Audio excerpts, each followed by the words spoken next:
आज बात करेंगे, बहुत दिन से 2-3 वीडियो मैंने बनाया है हार्ट अटैक के बारे में। हार्ट अटैक के बारे में प्रायः डॉक्टर्स, एलोपैथिक डॉक्टर्स या बहुत सारे लोग ये बताते हैं कि आर्टरी ब्लॉकेज की वजह से हार्ट अटैक होता है, जो कि रिसर्च में बिल्कुल भी झूठ बात है।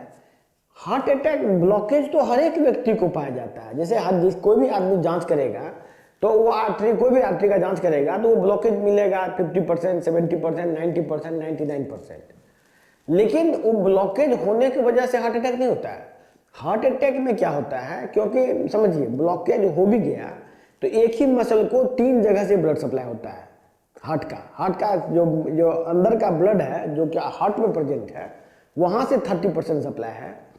जो आर्टरी ब्लॉक हुआ है उसका 30% ब्लड सप्लाई है, और जो कोलेट्रल्स है उससे 30% सप्लाई है। तो कोई भी आर्टरी, यदि एक आर्टरी ब्लॉक हो जाए पूरा, तो उससे हार्ट अटैक नहीं होगा, उसको पता भी नहीं चलेगा कि क्या हुआ है। लेकिन होता क्या है वो समझिए।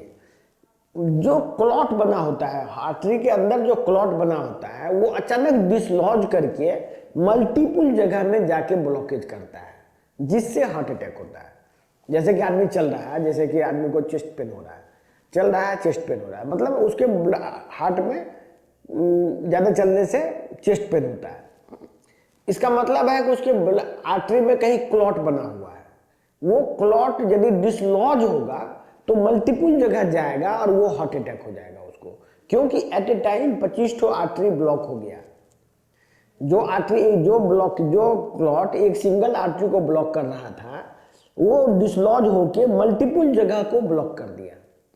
ये होता है हार्ट अटैक का कारण। ये जो मैं बता रहा हूँ, ये कारण ये एलोपैथिक के बुक के हिसाब से मैं बता रहा हूँ। ये इसमें कोई नेचुरोपैथी या आयुर्वेदा का बात नहीं है। हार्ट अटैक का मतलब ही होता है कि जो क्लॉट आपको सिंगल आर्टरी को ब्लॉक कर रहा था, वो डिसलॉज होकर मल्टीपल आर्टरी को ब्लॉक कर देता है। यही वजह है जो बहुत सारे देखते होंगे कि आप हार्ट के स्पेशलिस्ट के पास गए चेस्ट पेन लेके, और वो आपको 30 से 70 हजार का एक सुई होता है अल्टेप्लेज का, जिसको बोलता है कि क्लॉट को डिजोल्व कर देगा। कई बार वो क्लॉट को डिजोल्व नहीं करके सिर्फ क्लॉट को मतलब कि वहां से हटा देता है, डिसलॉज कर देता है। तो वो इंजेक्शन देते ही पेशेंट को हार्ट अटैक हो जाता है और डेथ हो जाती है। अब इस बात को और क्लियरली समझिए आप कि हार्ट अटैक क्या चीज है, क्योंकि हार्ट अटैक के बारे में प्रायः मरीज को हार्ट अटैक का डर है। जिसको भी ब्लड प्रेशर की शिकायत है, जिसको भी किडनी की बीमारी है, किसी को डायबिटीज है, किसी को मोटापा है, किसी को कोलेस्ट्रॉल बढ़ा हुआ, ये सभी को हार्ट अटैक का डर सताया रहता है। और इसी डर का बेनिफिट उठाकर वो अलग अलग ठगी का शिकार बनते हैं। प्लस वो सही उपचार नहीं ले पाते, उसको पता ही नहीं चलता कि करना क्या है, तब तक में उसको हार्ट अटैक हो जाता है, तब तक में उसको अचानक ही चेस्ट पेन हो जाता है, तब अचानक ही बहुत का डेथ हो जाता है। ये सब डेथ क्यों होता है, हार्ट अटैक क्यों होता है? मल्टीपल आर्टरी के ब्लॉकेज से हार्ट अटैक होता है। यदि सिंगल आर्टरी आपका 100% भी ब्लॉक हो तो वो हार्ट अटैक का कारण नहीं बन सकता है। हमारे मेटाबॉलिक उपचार में जो हम लोग उपचार करते हैं, वो ओवरऑल पूरे बॉडी के आर्टरी के हेल्थ को इम्प्रूव करने की बात होती है। हार्ट का आर्टरी, ब्रेन का आर्टरी, ब्लड का आर्टरी, सब जगह का आर्टरी को एक साथ परिवर्तन की बात होती है। तो इससे क्या होता है कि धीरे धीरे हर एक जगह का स्वास्थ्य इंप्रूव हो जाता है, उसमें हार्ट का भी स्वास्थ्य इंप्रूव होना है। इस वजह से ये उपचार एलोपैथी से बेहतर है। प्लस जो लोग भी मेटाबॉलिक उपचार में हैं, हमारे उपचार में एक का भी डेथ नहीं हुआ पिछले 10 साल से। तो इसलिए हम लोग इस बात का प्रूफ भी दे सकते हैं कि ये बेहतर है। प्लस आप जो कोलेस्ट्रॉल की दवा खाते हैं, कोलेस्ट्रॉल की दवा क्या करता है, आपको ब्लॉकेज कराता है आर्टरी में। कोलेस्ट्रॉल की दवा डायबिटीज को बढ़ाता है, शुगर को मात्रा बढ़ाता है। हम पिछले वीडियो में शायद बता चुके हैं कि कोलेस्ट्रॉल की दवा कैसे बढ़ाता है कोलेस्ट्रॉल को। ये जो कोलेस्ट्रॉल की दवा है, ये बेसिकली कोलेस्ट्रॉल बनने के प्रोसेस को बंद कर देता है।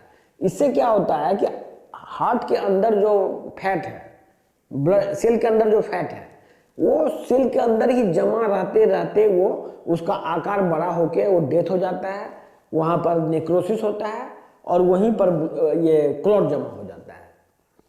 कोलेस्ट्रॉल की दवा एक्चुअली में क्लॉटिंग को प्रमोट करता है, लोग गलतफहमी में खा रहे हैं दवा। बहुत सारे लोग ये खाते हैं, क्या कहते हैं, एस्पिरिन।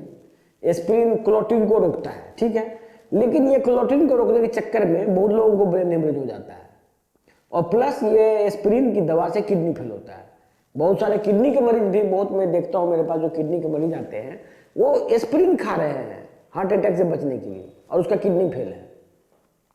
बहुत सारे किडनी का मरीज मैं देखता हूँ कि वो बिना मतलब का ग्लिमिप्राइड खा रहा है, मेटफॉर्मिन खा रहा है, ये सब खा रहा है, जबकि उसका किडनी फेल है।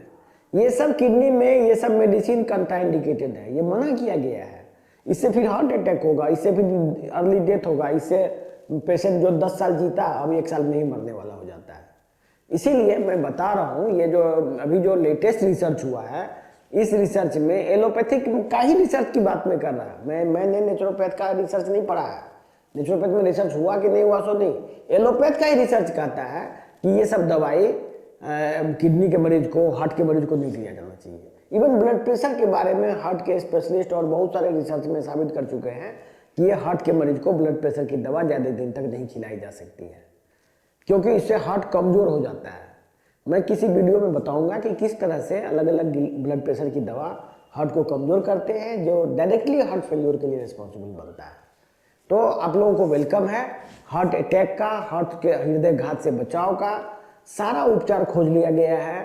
एलोपैथी से बेहतर, एंजियोप्लास्टी से बेहतर परिणाम, और स्टेंट लगाने से लाख गुना अच्छा इलाज आप हमारी संस्था में लीजिए, और अच्छा जिंदगी जीने की कोशिश कीजिए।